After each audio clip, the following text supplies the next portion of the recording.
শোনেন, ঘরের মহিলাই কিন্তু পুরুষ খারাপ বানায়। কেমনে বানায় ও শোনেন। একটা পুরুষ রাস্তায় যাইতে পারে, এক জায়গায় যাইতে পারে, কাজে যাইতে পারে, যাইতে পারে না। এখন ঘরে যদি আসে, মহিলা যদি মন্তব্য করে তুমি ওই সিরিয়াল টার্নিং মেরাইছো, ওই জায়গায় ঘুরাইছো, ওই পার্কে গেছো, কিন্তু হাতে না তো ধরবেন, চোখে দেখবেন, কানে শুনবেন, ধরার পর কিন্তু আপনি কিছু বলতে পারবেন স্বামীকে। এবং চোর ধরে কিন্তু চোর বলা যায় না। তো এখন স্বামী কারে কেটাই খারাপ বানায়? মহিলা না?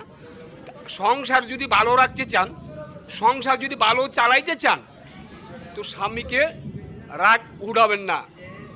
একবার দুইবার তিনবার কথা বললে কিন্তু পুরুষেরা পায়ের রক্ত মাথায় উঠে যায়। তো ছেলে মেয়ে যদি পড়ালেখা করাইতে চান, সংসার ভালো চালাইতে চান, সংসার ভালো রাখতে চান, পুরুষকে মন্তব্য করবেন না। আপনার স্বামী কিন্তু মাথার একটা ছায়া। স্বামী চলে গেলে নারীর কিন্তু মূল্য নাই, দুই পয়সারও মূল্য নাই। আছে নাই? আমি কথাগুলো বলছি, এই কথাগুলো শুনবেন। যদি ভালো মনে করেন, একটা লাইক, একটা কমেন্ট, শেয়ার করতে ভুলবেন না।